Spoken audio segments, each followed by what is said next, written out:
Hello ಎಲ್ಲರೂ ಹೇಗಿದ್ದೀರಾ? ಎಲ್ಲರೂ ಚೆನ್ನಾಗಿದ್ದೀರಾ ಅಂತ ಭಾವಿಸ್ತಾ ಇದ್ದೀನಿ. ನಾನು ಕೂಡ ತುಂಬಾ ಚೆನ್ನಾಗಿದ್ದೀನಿ. Welcome back to the channel Shweta's creations and blog.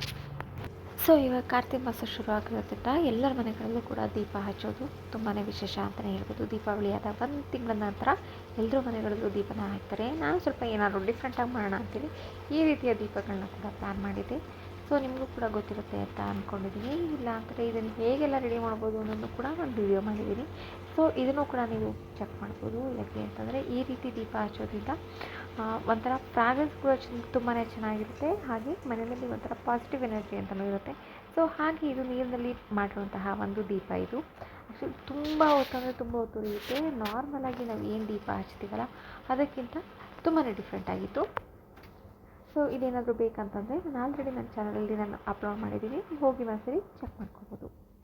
So ಇವತ್ತಿನ ದೀಪ ನನಗಂತೂ ತುಂಬಾ ಇಷ್ಟ ಆಯಿತು. ಒಂದು ಡಿಫ್ರೆಂಟ್ ಲುಕ್ ಕೊಡ್ತಾಯಿತ್ತು. ನನಗೂ ಅಷ್ಟೇ ಮತ್ತು ನನ್ನ ಮಗಳು ಕೂಡ ತುಂಬಾ ಇಷ್ಟ ಆಯಿತು. ಸೊ ನಿಮಗೂ ಇಷ್ಟ ಆಯಿತು ಅಂತ ಭಾವಿಸ್ತಾ ಇದ್ದೀನಿ. ಮತ್ತು ನನ್ನ ಮಗಳು ಯಾವಾಗಲೂ ಒಂದು ಥರದೇ ನೀನು ಮಾತ್ರ ವೀಡಿಯೋ ಮಾಡ್ತೀಯ, ನೀನು ಮಾತ್ರ ವೀಡಿಯೋದಲ್ಲಿ ಆ್ಯಡ್ ಮಾಡಲ್ಲ, ನಾನು ಮಾತ್ರ ಎಲ್ಲೂ ಕಾಣಿಸಲ್ಲ, ನೀವೇ ಇರ್ತೀನಿ. ಸೊ ಹಾಗಾಗಿ ಇವತ್ತು ಅವ್ರದ್ದು ಕೂಡ ಒಂದು ವೀಡಿಯೋನ ಮಾಡ್ತಾಯಿದ್ದೀನಿ. ಏನೇನೋ ಹೇಳ್ತಾ ಇದ್ದೀನಿ. ನಮ್ಮ ಅಮ್ಮಂಗೆ ಸಪೋರ್ಟ್ ಮಾಡಿ, ನಮ್ಮ ಅಮ್ಮನ ಚಾನಲ್ಗೆ ಸಬ್ಸ್ಕ್ರೈಬ್ ಮಾಡಿ, ನಾನು ದುರ್ಗಳಾದ್ಮೇಲೆ ನಾನು ವೀಡಿಯೋ ಮಾಡ್ತೀನಿ ಹಾಗೆಲ್ಲ ಅಂತ ಹೇಳ್ಬಿಟ್ಟು. ಸೊ ಸರಿ ಅವ್ರ ಜೊತೆ ತರಲೆ ಮಾಡಿ ಸಾಕು ಅಂತ ಹೇಳಿ ಇವಾಗ ಅಡುಗೆ ಮಾಡಬೇಕು ಅಂತ ಹೇಳ್ಬಿಟ್ಟು ಅಡುಗೆ ಮಾಡಲಿಕ್ಕೆ ಅಂತ ಶುರು ಮಾಡಿದೆ. ಅಡುಗೆಗೆ ಅಂತೇಳಿ ಬಸ್ಸಾರಿಗೆ ಸಬ್ಬಕ್ಕಿ ಸೊಪ್ಪಿನ ಬಸ್ಸಾರು ಮಾಡ್ತಾಯಿದ್ದೀನಿ ಇವತ್ತು. ಸಬ್ಬಕ್ಕಿ ಸೊಪ್ಪು ಹಾಗೆ ಬೀನ್ಸು ಮತ್ತು ಬೇಳೆನ ಹಾಕಿ ಒಂದು ಈಸಿಯಾಗಿರುವಂತಹ ಬಸ್ಸಾರು ರೆಸಿಪಿನ ನಾನು ಇವತ್ತು ನಿಮಗೆ ಹೇಳ್ತೀನಿ. ಸೊ ನಿಮ್ಗೆ ಯಾರಿಗಾದ್ರೂ ಗೊತ್ತಿಲ್ಲ ಅಂತಂದರೆ ನಾನು ಆಲ್ರೆಡಿ ಕೂಡ ಅದು ಸಾಂಬಾರ್ದ ರೆಸಿಪಿನ ನಾನು ಅಪ್ಲೋಡ್ ಮಾಡಿದ್ದೀನಿ, ಅದನ್ನು ಕೂಡ ಒಂದ್ಸರಿ ಚೆಕ್ ಮಾಡ್ಬೋದು. ಇವತ್ತು ನಾನು ಈ ವಿಡಿಯೋದಲ್ಲಿ ಯಾವುದ್ರ ಬಗ್ಗೆ ಹೇಳ್ತಾ ಇದ್ದೀನಿ ಅಂದರೆ, ಕೆಲವೊಂದಷ್ಟು ಜನ ನಮ್ಮ ಜೀವನದಲ್ಲಿ ಇರ್ತಾರೆ. ಇಂಥವ್ರ ಮಧ್ಯೆ ನಾವು ಹೇಗಿರಬೇಕು ಅನ್ನೋದ್ರ ಬಗ್ಗೆ ಹೇಳ್ತಾ ಇದ್ದೀನಿ ಗೈಸ್. ಆನೆಸ್ಟ್ಲಿ ಇಂತಹ ಜನರಿಂದ ಎಷ್ಟಾಗುತ್ತೋ ಅಷ್ಟು ದೂರ ಇರೋದಕ್ಕೆ ಟ್ರೈ ಮಾಡಿ. ಸೀರಿಯಸ್ಲಿ ಟಾಕ್ಸಿಕ್ ವೈಬ್ ಅನ್ನೋದು ಬೇಡ ಲೈಫ್ನಲ್ಲಿ. ಪಾಸಿಟಿವ್ ಎನರ್ಜಿ ಮಾತ್ರ ಬೇಕು ಅನ್ನೋರಿಗೆ ಈ ವಿಡಿಯೋ ಯೂಸ್ ಆಗುತ್ತೆ ಅಂತ ಅಂದ್ಕೊಂಡಿದ್ದೀನಿ. ಮೊದಲನೇದಾಗಿ ಇವ್ರನ್ನ ಏನಂತ ಕರೀತಾರೆ ಅಂತಂದರೆ ಡ್ರಾಮಾ ಫ್ಯಾಕ್ಟ್ರಿ ಪೀಪಲ್ ಅಂತಲೇ ಕರೀತಾರೆ. ಏಕೆಂದರೆ ಡ್ರಾಮಾ ಮಾಡೋದ್ರಂತೂ ತುಂಬ ಎತ್ತಿದ ಕೈಯಾಗಿರ್ತಾರೆ. ಯಾವುದೇ ಒಂದು ಚಿಕ್ಕ ವಿಷಯನೂ ಕೂಡ ಒಂದು ದೊಡ್ಡ ಡ್ರಾಮಾ ಆಗೋರ್ಗು ನಾವೇನಾದರೂ ಒಂದು ಹೇಳಿರ್ತೀವಿ ಅಂತಂದರೆ ಅದನ್ನು ಉಲ್ಟಾ ಮಾಡಿ ತಿರುಗಿಸಿ ಬೇರೆ ಅರ್ಥದ ಥರ ಮಾತಾಡಿ ಅದು ಆ ವಿಷಯನೇ ಬೇಡಪ್ಪ ಸಾಕು ಅನ್ನಿಸ್ಬಿಡ್ಬೇಕು. ಆ ರೀತಿಯಾಗಿ ತುಂಬ ಅಂದರೆ ತುಂಬ ಡ್ರಾಸ್ಟಿಕ್ಕಾಗಿ ಹೇಳ್ಕೊಂಡು ಬೇಡದೇ ಇರೋ ವಿಷಯದಲ್ಲೆಲ್ಲ ಮೂಗು ತುರಿಸ್ಕೊಂಡು ನಾವೇನೋ ಒಂದು ಮಾತಾಡ್ತಿರ್ತೀವಿ, ನಾವೇನೋ ಒಂದು ಫ್ಲೋನಲ್ಲಿ ಹೇಳ್ತಾ ಇರ್ತೀವಿ ಅಂದಾಗ ನಾವು ಹೇಳೋ ರೀತಿ ಒಂದಾಗಿದ್ದರೆ ಅವರು ಕ್ರಿಯೇಟ್ ಮಾಡುವಂತಹ ರೀತಿ ಇನ್ನೊಂದಾಗಿರುತ್ತೆ. ಸೊ ಆದಷ್ಟು ಈ ರೀತಿಯ ವರ್ಸ್ಟ್ ಪೀಪಲಿಂದ ಆದಷ್ಟು ದೂರ ಇರಿ. ಏಕೆಂದರೆ ಅವ್ರು ಹೇಗೆಂದರೆ ಹಾವಿಗಿಂತಲೂ ಒಂಥರ ಜಾಸ್ತಿನೇ ವಿಷ ಅಂತಲೇ ಹೇಳ್ಬೋದು. ಅಂದರೆ ಡ್ರಾಮಾ ಅದು ಒಳ್ಳೆ ರೀತಿಯಲ್ಲಿ ಮಾಡಿದ್ರೆ ಚೆಂದ ಇರುತ್ತೆ. ಆದರೆ ಬೇರೆಯವರ ಜೀವನನ ಹಾಳು ಮಾಡುವಂತಹ ಡ್ರಾಮಾ ಪೀಪಲ್ ಇರ್ತಾರಲ್ಲ ಅವ್ರುಗಳ ಸಹವಾಸ ಅಂತೂ ಬೇಡವೇ ಬೇಡ. ಸೊ ಆದಷ್ಟು ಮೊದಲನೇದಾಗಿ ಈ ಥರ ಜನಗಳಿಂದ ಆದಷ್ಟು ದೂರ ಇಡಿ. ಹಾಗೆ ಎರಡನೇದಾಗಿ ಹೇಳಬೇಕು ಅಂತಂದರೆ ನೆಗೆಟಿವ್ ಥಿಂಕರ್ಸ್.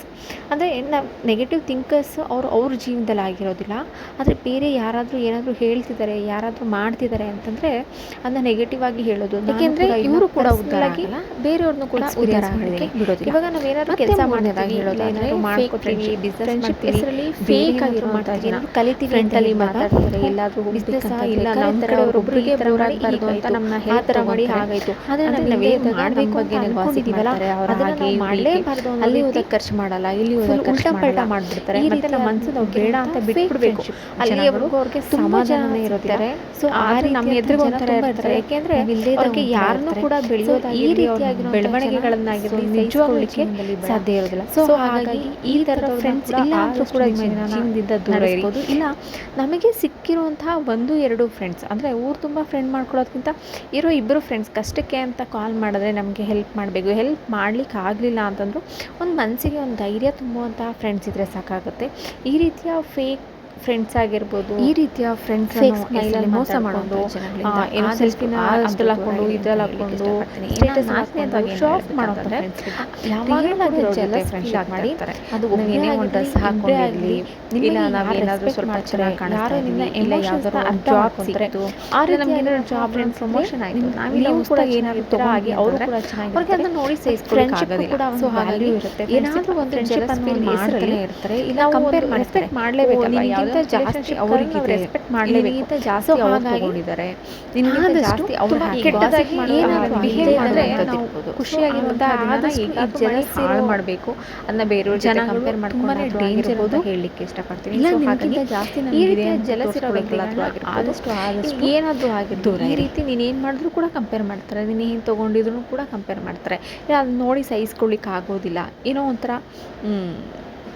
ಐದನೇದಾಗಿ ಈ ರೀತಿಯ ಜನಗಳ ವಿಷಯಕ್ಕೆ ಬರೋದಾದರೆ ಇವರೊಂಥರ ನಮ್ಮ ಶಕ್ತಿಯನ್ನು ಕುಗ್ಗಿಸುವಂತಹ ಜನಗಳು. ಅಂದರೆ ಮೋಟಿವೇಶನ್ ಮಾಡ್ತಾರೆ, ಎಲ್ಲನೂ ಹೇಳ್ತಾರೆ, ನಮ್ಮನ್ನ ಎಲ್ಲ ಒಂದು ಕಡೆ ಸ್ಟ್ರಕ್ ಮಾಡಿಬಿಡ್ತಾರೆ. ಬ್ಯಾಟ್ರಿ ಲೋ ಆಯಿತು ಅಂತಂದರೆ ಅದನ್ನ ರೀಚಾರ್ಜ್ ಮಾಡಲಿಕ್ಕೆ ಟೈಮ್ ಬೇಕಾಗುತ್ತೆ, ನಮ್ಮ ಹೆಲ್ತ್ ಹಾಳಾದರೆ ಅದನ್ನು ಸರಿ ಮಾಡ್ಕೊಳ್ಳಿಕ್ಕೆ ಕೂಡ ಟೈಮ್ ಬೇಕಾಗುತ್ತೆ. ಸೊ ಹಾಗೆ ಇವರು ಏನು ಮಾಡ್ತಾರೆ ಅಂದರೆ ನಾವು ಏನೇನೆಲ್ಲ ಮಾಡಬೇಕು ಅಂತ ಹೊರಟಿರ್ತೀವಲ್ಲ ಅದೆಲ್ಲದೂ ಕೂಡ ಅಡ್ಡ ಆಗ್ತಾ ಬರ್ತಾರೆ. ಇವಾಗ ನೀವೆಲ್ಲೋ ಒಂದು ಇಂಟರ್ವ್ಯೂ ಹೋಗಬೇಕಂತ ಅಂದ್ಕೊಂಡಿರ್ತೀರಾ. ಸೊ ಇವ್ರಿಗೆ ಏನಾಗುತ್ತೆ, ಅಲ್ಲಿಗೆ ನೀವು ಹೋಗ್ಲಿಕ್ಕೆ ಇಷ್ಟ ಇರೋದಿಲ್ಲ. ಅಲ್ಲಿಗೆ ಹೋಗಬಾರ್ದು ಅಂದರೆ ಫ್ರೆಂಡ್ಶಿಪ್ ಅನ್ನೋ ಹೆಸರಲ್ಲಿ ನಾನು ಇಲ್ಲಿಗೆ ಹೋಗಬೇಕು ಅಂಥೇಳಿ ಕರೆಯೋದು, ಮತ್ತು ನನಗೆ ಯಾರೂ ಇಲ್ಲ ಜೊತೆಯಲ್ಲಿ ಹಾಗೆ ಹೀಗೆ ಅಂತೇಳಿ ಹೇಳೋದು. ಅವಾಗೇನಾಗುತ್ತೆ, ಸರಿ ಬಿಡು ಇನ್ನೊಂದು ಸರಿ ಇಂಟರ್ವ್ಯೂ ಅಟೆಂಡ್ ಮಾಡಿದ್ರೆ ಆಯಿತು, ಈ ರೀತಿ ಇವತ್ತು ಇವ್ರ ಜೊತೆ ಹೋಗಬೇಕು ಅಂತೇಳಿ ನಾವೇನು ಮಾಡ್ತೀವಿ, ಇವ್ರಿಗೆ ಪ್ರಿಫರೆನ್ಸ್ ಕೊಡ್ತೀವಿ. ಸೊ ಅಂಥ ಟೈಮಲ್ಲಿ ಏನಾಗುತ್ತೆ, ನಾವು ಹಾಕಿರೋ ಎಫರ್ಟ್ ಆಗಿರ್ಬೋದು, ನಾವು ಏನೇನೆಲ್ಲ ಪ್ರಿಪೇರ್ ಆಗಿದ್ವಿ ಅದು ಎಲ್ಲವೂ ಕೂಡ ಹಾಳಾಗೋಗುತ್ತೆ. ಸೊ ಆದಷ್ಟು ನಿಮ್ಮ ಈ ರೀತಿಯ ಸಂಬಂಧದಿಂದ ಈ ರೀತಿಯ ಫ್ರೆಂಡ್ಶಿಪ್ ಇರೋರ ಹತ್ರದಿಂದ ಆದಷ್ಟು ದೂರ ಇರಿ. ಏಕೆಂದರೆ ಇವರೊಂಥರ ಹೆಂಗೆ ಅಂತಂದರೆ ಒಂಥರ ಸ್ಲೋ ಪಾಯ್ಸನ್ ಥರ, ನಮ್ಮನ್ನ ಅವರು ಕೂಡ ರೀಚ್ ಆಗಲ್ಲ, ಬೇರೆಯವ್ರನ್ನೂ ಕೂಡ ರೀಚ್ ಆಗಲಿಕ್ಕೆ ಬಿಡೋದಿಲ್ಲ. ಈ ಥರ ಇರುವಂತಹ ಮನಸ್ಥಿತಿ ಜನಗಳು ತುಂಬ ಜನ ಸಿಗ್ತಾರೆ. ಬರೀ ಫ್ರೆಂಡ್ಸಲ್ಲಿ ಮಾತ್ರ ಅಲ್ಲ, ಕೆಲವು ಫ್ಯಾಮಿಲೀಸ್ಗಳು ಕೂಡ ಈ ರೀತಿ ಜನರು ತುಂಬ ಜನ ಇರ್ತಾರೆ. ಸೊ ಹಾಗಾಗಿ ಆದಷ್ಟು ಎಷ್ಟಾಗುತ್ತೋ ಅಷ್ಟು ಅವ್ರನ್ನ ತುಂಬಾ ದೂರ ಎಷ್ಟಾಗುತ್ತೋ ಅವ್ರನ್ನ ಸಪೋಸ್ ಅಂಥವ್ರು ಇಲ್ಲ ಅಂತಲೂ ಕೂಡ ನಾವು ಜೀವನನ ಮಾಡ್ತೀವಿ.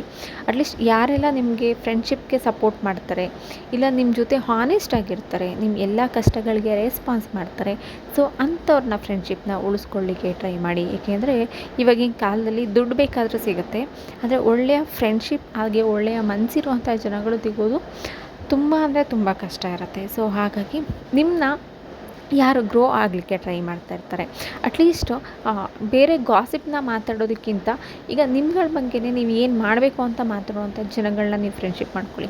ಆವಾಗ ನೀವು ಕೂಡ ಬೆಳೀತೀರ, ಹಾಗೆ ಅವರು ಕೂಡ ಬೆಳೀತಾರೆ. ಸೊ ಇದು ಇವತ್ತಿನ ವ್ಲಾಗ್ ಆಗಿತ್ತು. ಈ ವಿಷಯ ನಿಮ್ಮೆಲ್ಲರೂ ಕೂಡ ತುಂಬಾ ಯೂಸ್ಫುಲ್ ಆಗುತ್ತೆ ಅಂತ ಭಾವಿಸ್ತಾ ಇದ್ದೀನಿ. ಹಾಗೆ ಯೂಸ್ಫುಲ್ ಆಯಿತು ಅಂತಂದರೆ ದಯವಿಟ್ಟು ಕಮೆಂಟ್ ಸೆಕ್ಷನಲ್ಲಿ ತಿಳಿಸಿ. ಯಾರೆಲ್ಲ ಹೊಸಬ್ರಿದ್ದೀರಾ ಅವರೆಲ್ಲರೂ ಕೂಡ ನನ್ನ ಚಾನಲ್ಗೆ ಸಬ್ಸ್ಕ್ರೈಬ್ ಮಾಡ್ಕೊಂಡು ನೋಡಿ. ನಿಮ್ಮ ಅನಿಸಿಕೆ ಅಭಿಪ್ರಾಯ ಏನೇ ಇದ್ದರೂ ಕಮೆಂಟ್ ಸೆಕ್ಷನಲ್ಲಿ ತಿಳಿಸಿ. ನಮಗೂ ಕೂಡ ಬೆಳೀಲಿಕ್ಕೆ ಸ್ವಲ್ಪ ಅವಕಾಶ ಮಾಡಿಕೊಡಿ. ಹಾಗೆ ಲೈಕ್ ಮಾಡೋದನ್ನು ಮರಿಬೇಡಿ. ಹಾಗೆ ನಿಮ್ಮ ಫ್ಯಾಮಿಲಿ ಆ್ಯಂಡ್ ಫ್ರೆಂಡ್ಸ್ಗೂ ಕೂಡ ಶೇರ್ ಮಾಡಿ. ಈ ವಿಷಯ ತುಂಬ ಚಿಕ್ಕದಲ್ಲ, ತುಂಬ ದೊಡ್ಡದು. ಏಕೆ ಅಂತಂದರೆ ದುಡ್ಡು ಬೇಕಾದರೂ ಸಿಗುತ್ತೆ, ಆದರೆ ಹೋಗಿರುವಂಥ ಸಮಯ, ಹೋಗಿರುವಂತಹ ವ್ಯಕ್ತಿಗಳು ಮತ್ತೆ ಸಿಗೋದಿಲ್ಲ. ಹಾಗಾಗಿ ಯಾರೋ ಫೇಕ್ ಜನಗಳಿಗೋಸ್ಕರ ರಿಯಲ್ ಆಗಿರುವಂಥ ಫ್ರೆಂಡ್ಶಿಪ್ ಆಗಿರ್ಬೋದು, ಇಲ್ಲ ರಿಯಲ್ ಆಗಿರುವಂಥ ಜನಗಳನ್ನಾಗಿರ್ಬೋದು ಮಿಸ್ ಮಾಡ್ಕೋಬೇಡಿ ಅಂತ ಹೇಳ್ತಾ ಇವತ್ತಿಗೆ ಈ ವಿಡಿಯೋನ ಮುಗಿಸ್ತೀನಿ. ಸೊ ಮತ್ತೆ ಮುಂದಿನ ವೀಡಿಯೋದಲ್ಲಿ ಮತ್ತೊಂದು ಕಂಟೆಂಟ್ ಜೊತೆ ಸಿಗ್ತೀನಿ ಅಂತ ಯಾರೆಲ್ಲ ನಂಗೆ ಸಪೋರ್ಟ್ ಮಾಡ್ತಾ ಇದ್ದೀರಾ ಅವರೆಲ್ಲರಿಗೂ ಕೂಡ ಥ್ಯಾಂಕ್ ಯು ಸೋ ಮಚ್. ಹೀಗೆ ಸಪೋರ್ಟ್ ಮಾಡ್ತಾಯಿರಿ ಅಂತ ಹೇಳ್ತಾ ಮತ್ತೆ ಮುಂದಿನ ವೀಡಿಯೋದಲ್ಲಿ ಸಿಗ್ತೀನಿ. ಅಲ್ಲಿವರೆಗೂ ಎಲ್ರಿಗೂ bye. Thank you. Thanks for watching every one.